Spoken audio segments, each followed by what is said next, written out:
अस्सलाम वालेकुम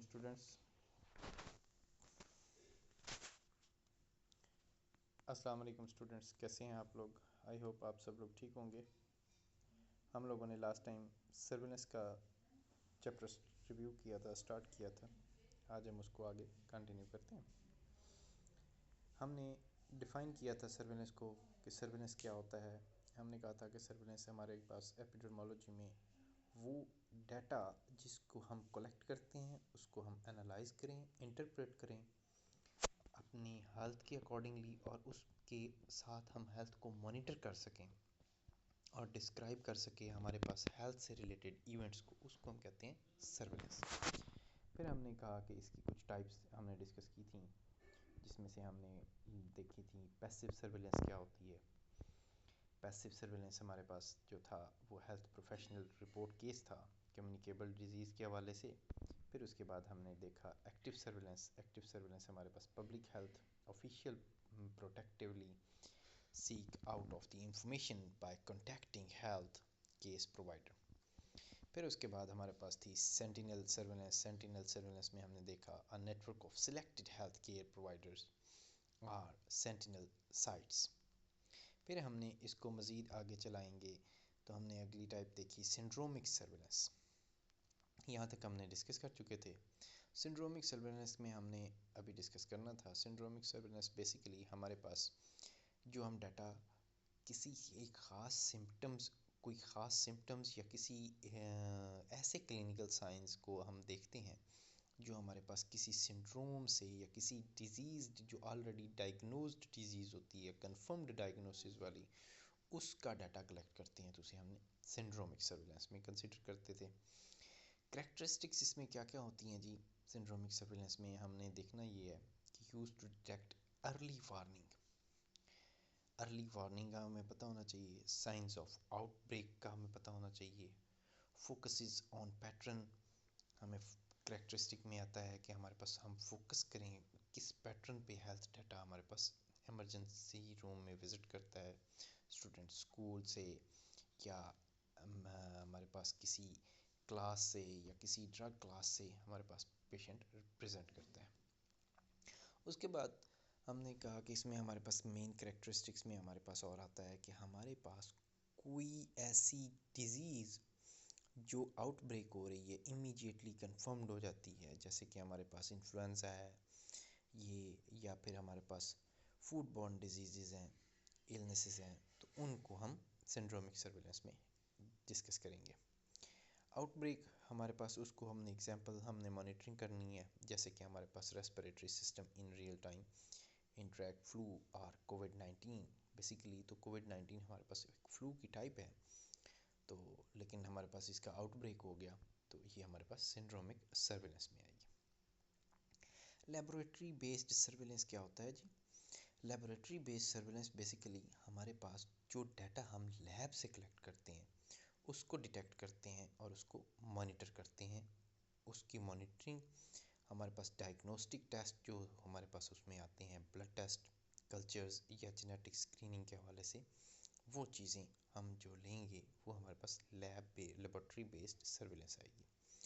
बेसिकली तो हमने डाटा एनालाइज करना है ना, तो हमारे पास लैब में भी तो डाटा आ रहा है ना, तो उसे भी तो हम एनालाइज करेंगे, तो इसलिए हम उसे लेबोरेटरी बेस्ड सर्विलेंस कहेंगे।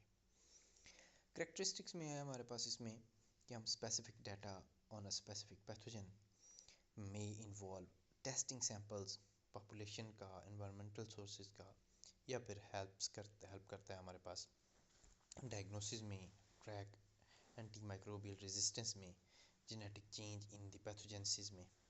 आप लोगों ने नॉर्मली देखा होगा कि हमारे पास पेशेंट, वॉक इन पेशेंट आता है तो हम उसकी लैब्स करवाते हैं। हम बेसिकली लैब्स क्यों करवा रहे होते हैं? कभी आप लोगों ने सोचा है कि ये डॉक्टर्स क्यों लैब्स करवा रहे होते हैं?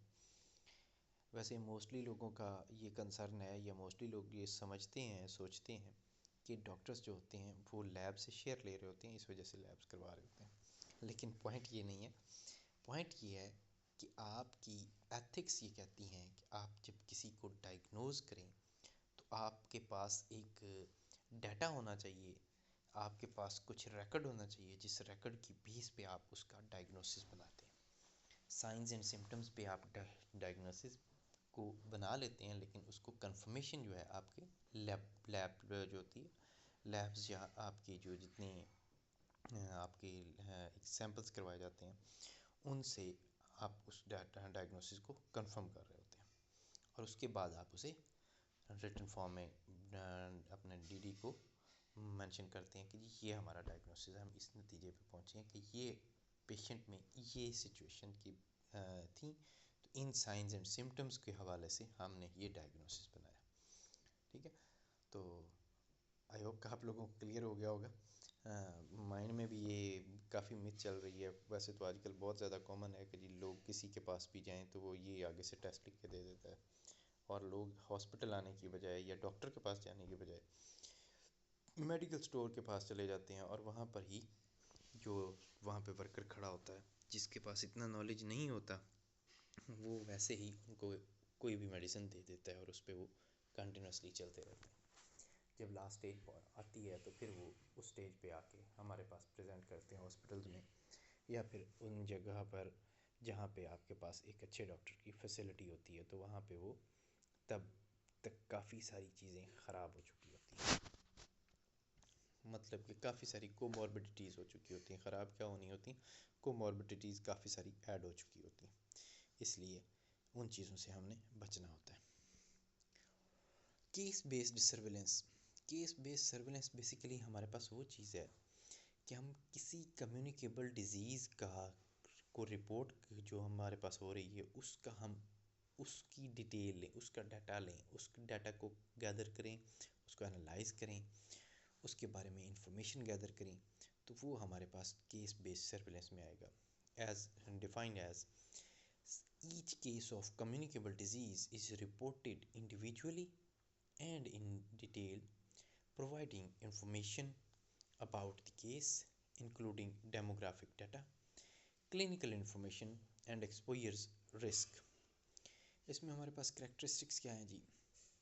करेक्टरिस्टिक में आ जाता है कि हमारे पास प्रोवाइड करता है हमारे पास मोर डिटेल डाटा। हम जो डाटा लेते हैं उसमें डिटेल कंफर्म कर रहे होते हैं कि हम क्योंकि केस स्टडी कर रहे होते हैं, तो इसलिए मज़ीद डाटा हम उसकी डिटेल डाटा ले लेते हैं, कंपेयर करते हैं उसको एग्रीगेट रिपोर्टिंग के साथ। फिर often used in the specific disease of health public health concerns. फिर उसके अलावा हमारे पास इसमें मेन करेक्टरिस्टिक होती है कि स्पेस बेस में helps identify at risk population and clusters of disease, कि हमारे पास कौन सी पॉपुलेशन रिस्क पर है और कहाँ पर बीमारियाँ ज़्यादा हैं। एग्जांपल्स में अगर आप देखें तो आपको मलेरिया के केसेस या एंडेमिक एरिया में हमारे पास फीवर, डेंगू फीवर, ये बहुत कॉमन से हमारे पास होते हैं। मैंने इसमें लास्ट टाइम भी आपको काफ़ी डिटेल में बताया था जब एमडीए सोसाइटी से रिलेटेड हम बात कर रहे थे मुल्तान की, जो लास्ट ईयर हमारे पास एमडीए और वापरा टाउन में कोविड कह रहा हूँ, डेंगू के नंबर ऑफ़ केसेस बढ़ गए थे। इवेंट बेस्ड सर्विलेंस की अगर हम बात करें तो उसमें हमारे पास आता है कि हमारे पास कोई स्पेसिफिक इवेंट हुआ है जो कि अनएक्सपेक्टेड हेल्थ से रिलेटेड था। उस इवेंट को हम उसकी सर्विलेंस कर रहे हैं, उसका डाटा कलेक्ट कर रहे हैं, उसको एनालाइज कर रहे हैं, तो उसका आउटब्रेक को रोकने के लिए बेसिकली हम ये सारी चीज़ें कर रहे होते हैं। तो उसे क्या कहते हैं? Event based surveillance involves monitoring for unusual or unexpected health events that may signal the emergency of a communicable disease outbreak, even if the disease is not typically under surveillance। Characteristics क्या हैं जी? Focuses on identifying signals on unusual trends, sudden spikes in the hospital admission report, unusual illness from the media can lead to the early detection।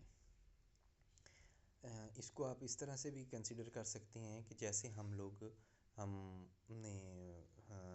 आप लोगों को मैंने last time बताया था कि हम कोविड के नंबर ऑफ़ केसेस देखा करते थे, टीवी पे आते थे। उसके अलावा हमारे पास एवरी न्यूज़ के बाद वो ऐड चलती होती थी, उस वक्त बताते थे कि इस एरिया में कितने हैं। उसके बाद हमारे पास फ़ोन पे वो काफ़ी सारा रिपोर्टिंग का उन्होंने डाटा बना दिया था, तो वो सारी चीज़ें हमारे पास इसमें कंसिडर की जाती हैं। इसके बाद हमारे पास जो है वो IDSR है। IDSR integrated disease surveillance and response था। इसमें हम क्या देखते हैं कि strategy that integrates multiple surveillance system to collect, analyse and respond to public health threats often used in the low resource setting. Characteristic में अगर आप देखें तो combines both communicable and non communicable diseases. Surveillance aims to improve response time and ensure resources are used efficiently। हम जो resource हमारे पास होते हैं हम उन रिसोर्स को यूज़ करते हुए एफिशिएंट वर्क कर रहे होते हैं। एफिशिएंटली हमारे पास एक डाटा कलेक्ट हो रहा होता है। फॉर एग्जांपल हमारे पास कॉलरा है, मलेरिया है या फिर इन्फेक्शियस डिजीज़ अदर्स हैं। जियोस्पेटियल सर्विलेंस के बारे में हमने बात की थी कि जियोग्राफिक इंफॉर्मेशन सिस्टम के हवाले से हम डाटा को कलेक्ट करते हैं। Occurrences of disease and identify pattern और cluster of the specific location कि हमारे पास एक भी चीज़ की आउटब्रेक हुई है तो किसी स्पेसिफिक लोकेशन के हवाले से हम जो इंफॉर्मेशन गैदर कर रहे होते हैं उसमें हम वो कंसीडर करते हैं। ठीक है जी। नेक्स्ट हमारे पास हैं जी प्रिंसिपल्स। ये तो था एक ओवरव्यू जो हमने अब तक किया था। अब हमारा लेक्चर मेनली स्टार्ट होता है कि हमारे पास किन प्रिंसिपल्स पे हम बेस करेंगे सर्विलेंस के हवाले से कि हमें सर्विलेंस करनी है तो कौन कौन से प्रिंसिपल्स का हमें फॉलो करना होगा। प्रिंसिपल्स में हमारे पास अर्ली डिटेक्शन आता है। Surveillance, early detection, timeliness, comprehensiveness, surveillance system. ठीक है जी। उसके अलावा हमारे पास accuracy and reliability, data confidentiality, standardisation, ये भी हमारे पास जो है प्रिंसिपल हमारे होने चाहिए। उसके अलावा सस्टेनेबिलिटी होनी चाहिए, फ्लेक्सिबिलिटी होनी चाहिए और integration with the other public होनी चाहिए, कोलैबोरेशन एंड कम्युनिकेशन।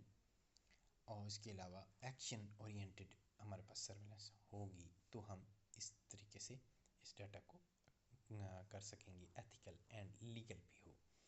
ये 12 पॉइंट्स थे बेसिकली हमारे पास जिसमें हमने कंसीडर किया था principles of the surveillance. Early detection, ये कुछ पॉइंट्स पे मैंने नंबरिंग नहीं की हुई आप लोगों को, ये बेसिकली हम उस लिए रिव्यू कर रहे हैं कि हम एक तो फ्राइडे को क्लास थी, फ्राइडे के बाद आज हम मंडे को स्टार्ट कर रहे हैं तो वो चीज़ आप लोगों के साथ जो है वो काफ़ी डाटा जो होता है, काफ़ी सारी चीज़ें जो होती हैं उनको रिव्यू करना फ्रेश हो जाती हैं तो उस हवाले से हम बात कर रहे हैं। बेसिकली उसके साथ साथ हमारे पास जो है बाकी चीज़ें आपके साथ डिस्कस हुई थी उसको हम देखते हैं कि अर्ली डिटेक्शन में कुछ चीज़ें हमने इसमें डिस्कस की थी, कुछ हमारे पास रह गई थी क्योंकि हमारे पास लेक्चर का टाइम ओवर हो गया था। तो आज हम देखते हैं कि हमारे पास अर्ली डिटेक्शन में अगर आप देखें तो surveillance should be design to detect communication disease at an early stage. ठीक है, अर्ली स्टेज पे हम किसी चीज़ को डिटेक्ट कर लेते हैं तो वो होना चाहिए। सर्विलेंस का मेन काम ये है। टाइमलीनेस, सर्विलेंस में हम एनालाइज कर सकते हैं, कलेक्ट कर सकते हैं, रिपोर्ट कर सकते हैं, क्विकली एनेबल टू टाइमली हम पब्लिक हेल्थ को इंटरवेंशन करवा सकते हैं, उन चीज़ों से बचा सकते हैं और वैक्सीनेशन करवा सकते हैं। कम्प्रिहेंसिवनेस को देखा जाए तो उसमें आप देखें कि सर्विलेंस सिस्टम जो है should capture data from the broad spectrum. हम ज़्यादा ब्रॉड स्पेक्ट्रम एरिया से सोर्स को यूज़ करते हुए हॉस्पिटल्स या लेबोरेटरीज़ या फिर उनको बेस करते हुए हम कम्युनिटी बेस्ड जो हमारे पास डाटा आ रहा होता है उस पर हम रिलाई कर सकते हैं। वो कम्प्रिहेंसिव हमारे पास ओवरऑल डाटा आ रहा होता है, इसलिए भी हमें इस प्रिंसिपल को भी देखना है कि कम्प्रिहेंसिव होना चाहिए डाटा। उसके बाद accuracy and reliability, the data collected must be accurate, consistent and reliable होना चाहिए। डाटा कॉन्फिडेंशियलिटी, कॉन्फिडेंशियलिटी आप लोगों को पता है कि इंग्लिश का वर्ड है तो कॉन्फिडेंशियल रखना होता है कुछ चीज़ें।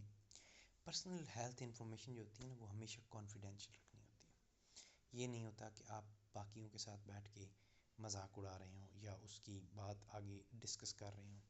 हाँ, आप स्टडी के हवाले से डिस्कस कर रहे हैं या इंफॉर्मेशन लेने के हवाले से डिस्कस कर रहे हैं या इंफॉर्मेशन देने के हवाले से डिस्कस कर रहे हैं तब तो हम किसी की पर्सनल हेल्थ को डिस्कस कर सकते हैं। अदरवाइज़ जो है हमारी मेडिकल एथिक्स उसको हमें ये अलाउ नहीं करती। स्टैंडर्डाइजेशन, ये भी सर्विलेंस का मेन प्रिंसिपल है कि स्टैंडर्डाइज होने चाहिए चीज़ें। जो आप चीज़ें जिन प्रोटोकॉल्स को फॉलो कर रहे हैं वो आपकी उनमें कंसिस्टेंसी हो, उनमें हमारे पास जो है डिफरेंट रीजन के हवाले से अगर हम देख रहे हैं तो हमारे पास टाइम पीरियड उसका पता होना चाहिए, आइडेंटिफाई कर सकें, हम कंपेयर करें डाटा को, तो हमारे पास वो सारी चीज़ें स्टैंडर्डाइज होनी चाहिए। ऐसे नहीं हो कि आपने एक जगह से ऐसे ही तुक्का लगाया और वहाँ पे आपने उसके जो मेन स्टैंडर्ड्स हैं उनको मीट नहीं किया और दूसरी जगह पे आपने स्टैंडर्ड्स को फॉलो करते हुए वहाँ से डाटा लिया, तो वो उसमें आप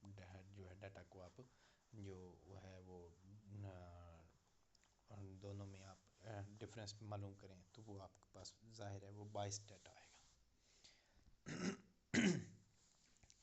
सस्टेनेबिलिटी होती है जी, surveillance system should be design to be sustainable with the adequate resources, trained personnel and technology. This ensures that the system remains functional and effective over time.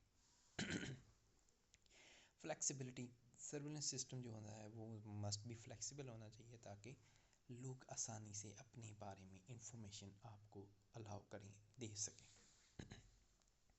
Integration with the other public, integration with the other public में आप देखें health system जो है हमारे पास communicable disease के हवाले से integrate with the other public health system, यानी कि हम लोगों के बारे में इंफॉर्मेशन गैदर करें कि कितने लोग इम्यूनाइज्ड हैं, इन्वायरमेंटल हेल्थ एमरजेंसीज़ कैसी कैसी हो रही हैं, या क्या इसको हम कैसे अप्रोच कर सकते हैं, एक डिज़ीज़ जो हमारे पास आउटब्रेक होगी उसको हम कैसे अप्रोच करेंगे।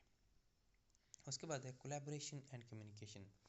Effective communicable disease surveillance requires collaboration between local, national and international public health authorities as well as other stakeholders like healthcare provider, researcher and community organization। ठीक है, कोलैबोरेशन एंड कम्युनिकेशन यानी कि जो हमारे पास डाटा हमने लिया वो हम रिसर्चर्स तक पहुंचा सकें, कम्युनिटी स्टेक होल्डर्स तक पहुंचा सकें, ऑर्गेनाइजेशंस तक पहुंचा सकें, या हमारे पास जो उनका आपस में कोलैबोरेशन कैसे हो सकती है। उसके बाद है जी action oriented surveillance should lead to concerted action. Data should be used to inform and implement public health interventions such as vaccination campaigns, isolation measures, health education to control the spread of communicable disease. Ethical and legal के हवाले से आप देखें considerations क्या होती हैं जी। Surveillance activities should be carried out in the accordance with the ethical standards and legal framework. This includes obtaining informed consent where required, जहाँ कहीं पे हमें इंफॉर्मेशन गैदर करनी है वहाँ पे जहाँ भी हमें ज़रूरत हो कंसेंट लेने की तो वो हमें लेनी चाहिए। ऐसे नहीं है कि आप किसी भी कोई भी चीज़ इम्पोज कर दें और इम्प्लीमेंट कर दें। Ensuring privacy and protecting the right of the individuals.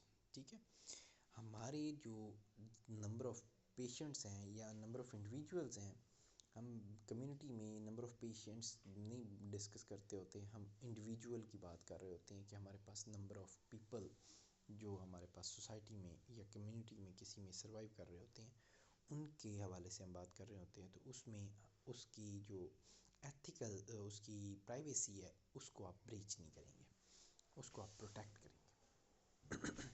इसलिए वो प्राइवेसी को मलूज़ खातिर रखने के लिए आपको एथिक्स और लीगली तौर पे आपको कंसेंट लेनी चाहिए। उसके कंसर्न्स को आपने इस चीज़ में शामिल करना है कि वो अलाउ करेगा तो उसका वो डाटा कलेक्ट किया जा सकेगा।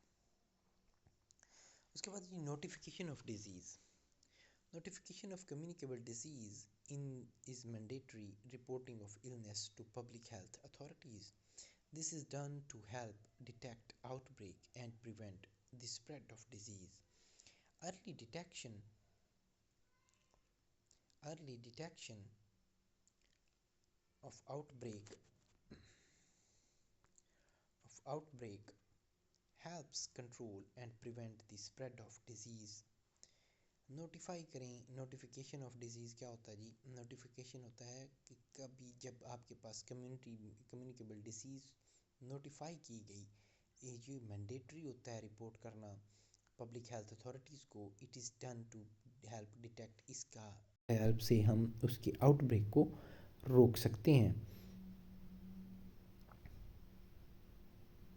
मेरा ख्याल है नेट का कोई इशू आया है जिस वजह से हमारे पास ये स्किप हो गया है। अभी दोबारा आपके पास स्क्रीन पे शो हो जाएगा। मैं बात कर रहा था नोटिफिकेशन की। नोटिफिकेशन में हमारे पास बेसिकली हमने डिस्कस करना होता है, कंसीडर करना होता है कि हमारे पास जो डाटा है उसकी हेल्प से आसान लफ्ज़ों में मैं ये कहूँ कि अगर आपके पास एक पेशेंट डेंगू के साथ आता है तो आप उसको चार्ट में मॉनिटर करते हैं और अपने रजिस्टर करते हैं, और वो रजिस्टर आप हेल्थ अथॉरिटीज़ को शो करवाते हैं कि जी ये हमारे पास एक पेशेंट इस तरह से आया था।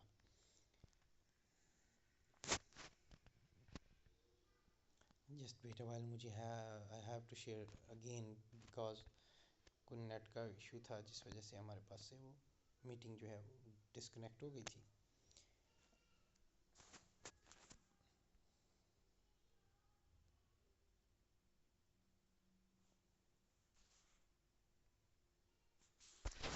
यहाँ पे हम बात कर रहे थे नोटिफिकेशन की। इससे हमें एडवांटेजेस क्या क्या हो सकते हैं? आसान सी बात है कि जब आप किसी चीज़ को नोटिफाई करेंगे तो सबसे पहले तो आप उसकी आउटब्रेक को रोक रहे हैं। दूसरा, आप हेल्थ को कंट्रोल कर रहे हैं, नंबर ऑफ़ केसेस को इंश्योर कर रहे हैं कि नंबर ऑफ़ केसेस हमारे पास कितने, रिपोर्ट कितने हैं। ठीक है, ये बेसिकली हमने देखने होते हैं। Nurses role in the surveillance हमने देखा, तो nurses role in the surveillance अगर हम देखें तो उसमें हमारे पास सबसे ज़्यादा क्या चीज़ आती है कि हमने नर्सिस का रोल देखा सर्विलेंस में is to continuously monitor, evaluate and act upon changes in the patient during जो हमारे पास डाटा हम कलेक्ट कर रहे हैं उस वक्त उसके साथ हम क्लिनिकल डिसीजंस ले रहे हैं, या फिर हमारे पास जो एक्शन उस पर लिया जा रहा है उसके अर्ली साइंस एंड सिम्टम्स के हवाले से उसमें पेशेंट की सेफ्टी इंश्योर कर रहे हैं और हम पेशेंट को उससे सेव कर रहे हैं इस प्रोसेस के थ्रू। उसको हम कहते हैं, ये सर्विलेंस में नर्सिस का बेसिक रोल था। उसके बाद अगर हम इसको आगे चलाएं तो इसमें हमारे पास कुछ एस्पेक्ट्स हैं, की aspects of the nurse role in surveillance include कौन कौन से होते हैं जी? वो कहता है कि on going observation and assessment, data collection and analysis, recognition of changes, clinical decision making, communicable and collaborations.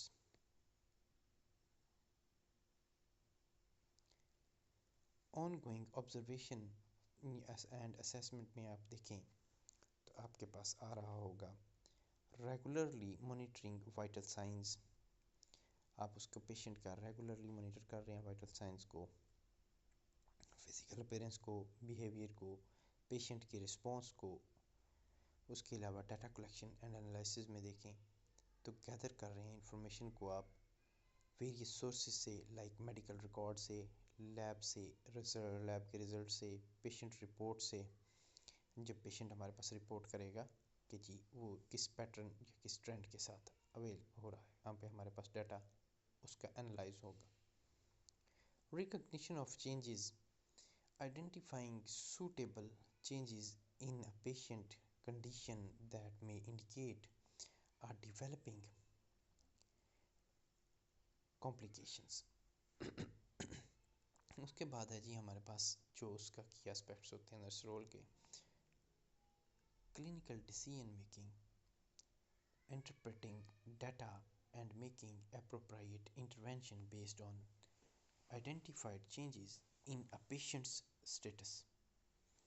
Communication and collaboration. आपके पास जब एक पेशेंट आएगा तो आपको जो डेटा वो दे रहा है उसको डेटा को आप कलेक्ट कर रहे हैं, उस डेटा की कलेक्शन आपका साथ उसके साथ आपके पास उसका किस तरह से वो कलेक्ट हो रहा है, बेसिकली हम उसको बात करेंगे।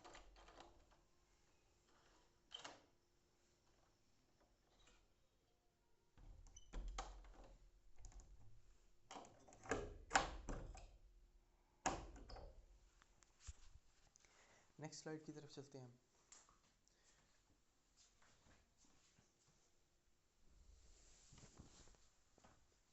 Nursing role in control of communicable disease.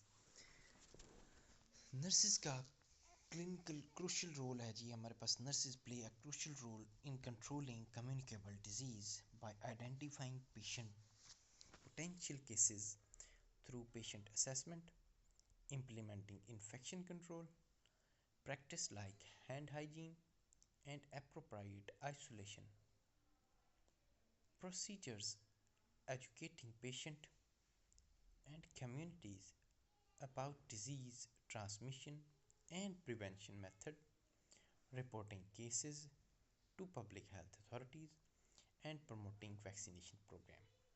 तो ये तमाम तरह हमारे रोल हैं जो हमारे पास नर्स कर रहा होता है किसी भी कम्युनिकेबल डिजीज़ के हवाले से। essentially acting as a frontline defense against the spread of infectious disease within healthcare setting and communities at large scale। WHO step wise approach अगर हम देखें तो हमारे पास WHO step wise approach to surveillance of non communicable disease NCDs is called STEPS, which stands for Stepwise Approach to Surveillance of Non-Communicable Disease Risk Factor. It involves a three-step process where data on key non-communicable disease risk factor is collected through a household survey using questionnaires, physical measurements, and in final step, blood and urine samples for biochemical analysis, allowing countries to progressively build the surveillance capacity based on their capabilities। हमारे पास WHO की step wise approach क्या होती है, उसमें हमारे पास non communicable disease को हम किस तरह से सर्वेलेंस करते हैं, बेसिकली हम उसकी बात कर रहे हैं। स्टेप वाइज अप्रोच में हमारे पास कभी भी किसी भी नॉन कम्युनिकेबल डिजीज़ के जो रिस्क फैक्टर होते हैं उसको हमने देखना होता है। 3 स्टेप्स में प्रोसेस उसका क्या होता है, कहाँ से हमने डाटा कलेक्ट किया है, उसके लिए क्या क्या क्वेश्चनर्स थे, फिज़िकल मेजरमेंट्स क्या थी, और फाइनल स्टेप होता है हमारे पास उसमें ब्लड एंड यूरिन के सैंपल, उनको बायोकेमिकल एनालाइज करें। तो इससे हमारे पास कंट्री में प्रोग्रेसिवली बिल्ड हो जाता है सर्वेलेंस की कैपेसिटी और उसकी कैपेबिलिटी को हम मालूम कर सकते हैं। की पॉइंट्स क्या हैं जी स्टेप के 3 स्टेप्स के, अगर आप की पॉइंट्स की बात करें तो हमारे पास step 1 a face to face interview based on questionnaire to collect information on the demographic details, lifestyle behavior and exposure to risk factors like tobacco use, diet and physical activity। जो हम data collect कर रहे हैं basically हम उसकी बात कर रहे हैं। एडिंग स्टेप 2 में adding simple physical measurement, height, weight, waist, circumference and blood pressure to the questionnaire data.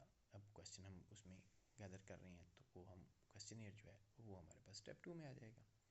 Step 3 की अगर हम बात करें तो स्टेप 3 में हमारे पास क्या आता है, further adding collection of blood and urine samples for biochemical analysis of key non-communicable diseases like factors, cholesterol, glucose and other relevant biomarkers.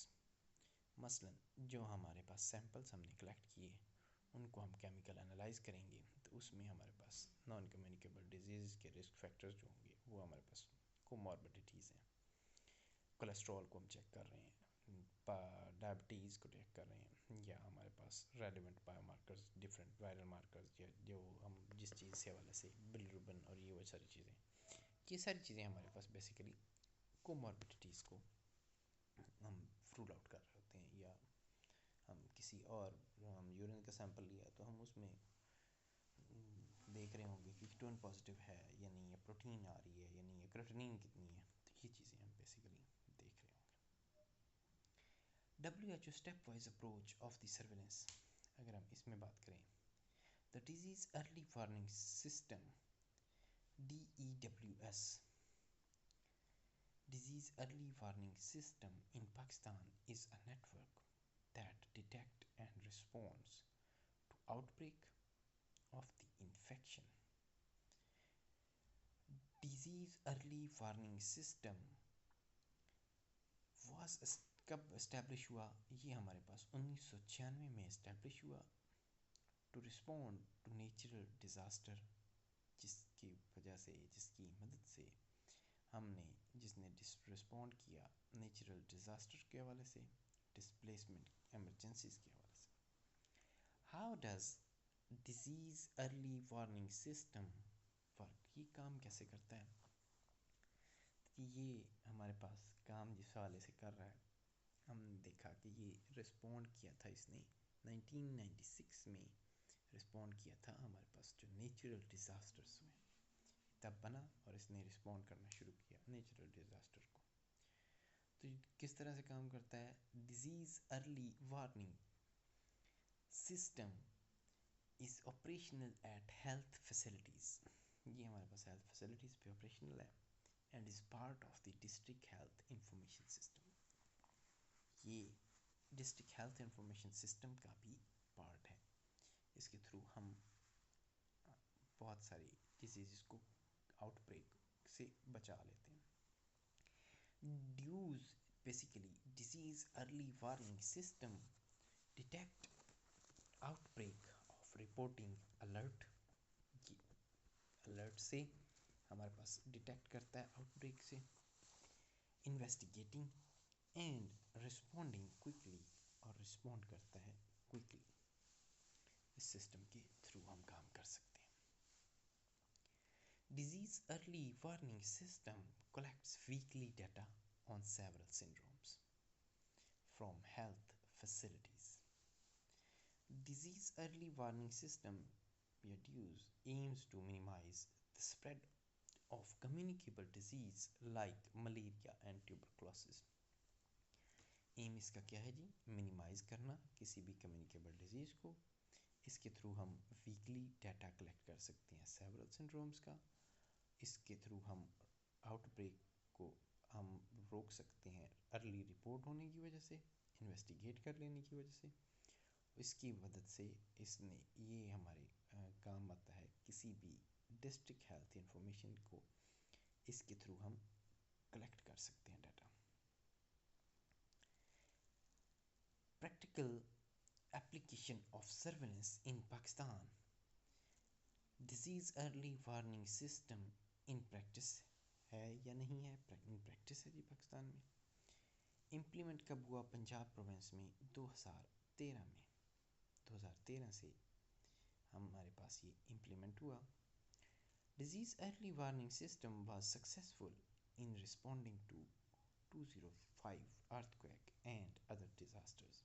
2005 में जब हमारे पास अर्थक्वेक आया या बाकी के डिज़ास्टर्स थे, तो इसकी मदद से हमने बहुत सारी चीज़ों को आउटब्रेक होने से रोक लिया, या इसकी मदद से हमने बहुत सारे जो डिस्ट्रिक्ट्स हैं उनमें जो चीज़ें आउटब्रेक हो सकती थी उनकी अर्ली डिटेक्शन की और उन पे अर्ली जो है कवर किया, जिससे हमने उसके आउटब्रेक होने से बचा लिया।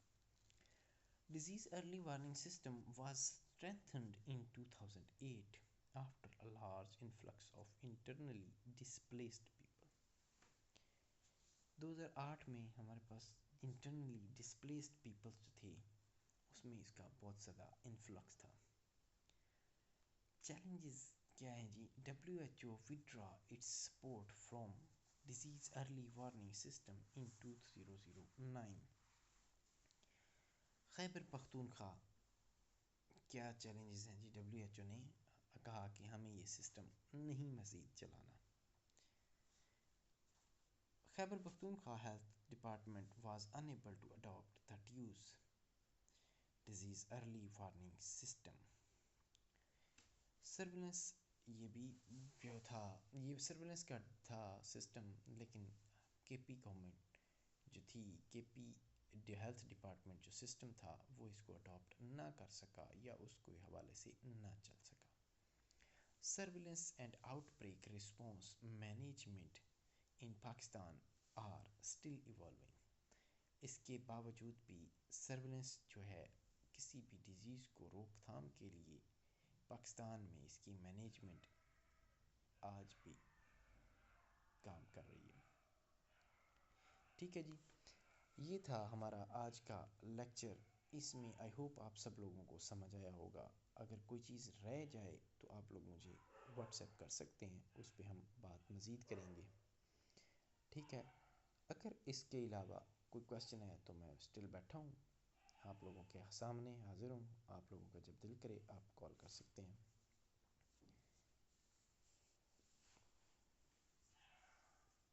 Any question?